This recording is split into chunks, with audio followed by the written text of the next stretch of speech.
On se lève, on se lave. Monsieur Paul, il nous raconte l'histoire des hommes qui étaient là avant nous. Avant de faire un film, il faut commencer par savoir ce qu'on va faire. Il faut raconter une histoire, c'est ça le plus important. Donc c'est le scénario, ce qu'on appelle le scénario. C'est-à-dire qu'il faut choisir un sujet, se dire par exemple qu'on veut parler de l'écologie par exemple, ou on veut parler des vacances, ou on veut parler de sa grand-mère, on choisit un sujet. Et après, il faut, pour ce que vous allez faire, trouver une petite histoire qui puisse durer 1 minute, 2 minutes, mais comme vous allez animer image par image, ça va prendre beaucoup de temps, donc il faut une histoire plutôt courte.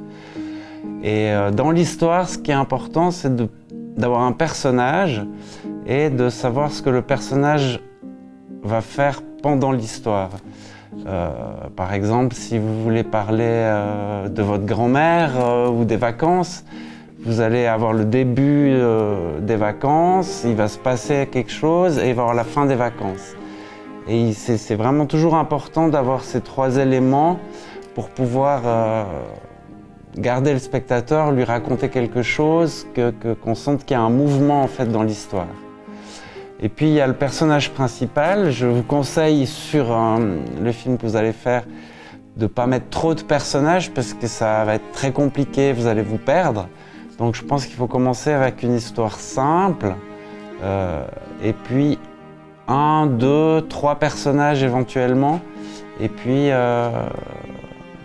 voilà, pensez à votre histoire. Une fois que vous avez vous êtes dit ben, c'est ma grand-mère, elle va en vacances en Italie, donc vous allez peut-être faire le départ des vacances, vous allez la montrer au bord de la plage et peut-être qu'elle va se faire pincer par un crabe et ça peut être la fin de l'histoire. Donc après, il faut la raconter, donc il faut imaginer en images comment vous allez pouvoir la raconter et on va passer à ce qu'on appelle le storyboard, c'est-à-dire que vous allez dessiner l'histoire et vous n'allez pas pouvoir tout raconter, donc vous allez choisir des moments importants dans votre histoire pour que le spectateur ensuite comprenne.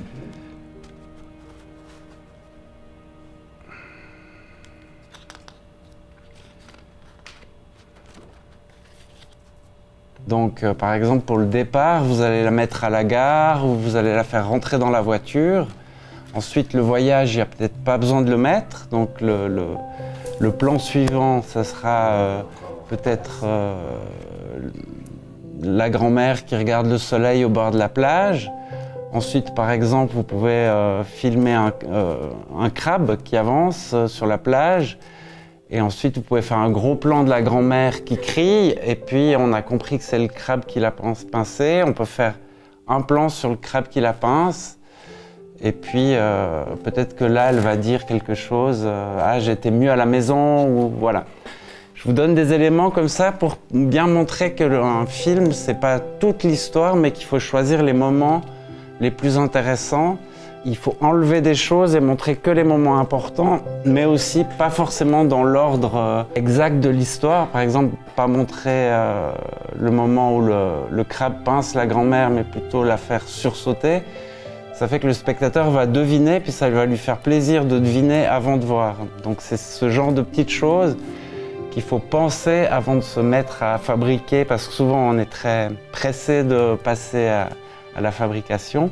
Mais ça vaut vraiment la peine de réfléchir avant à comment on va raconter le mieux possible l'histoire pour que ça soit un bon film.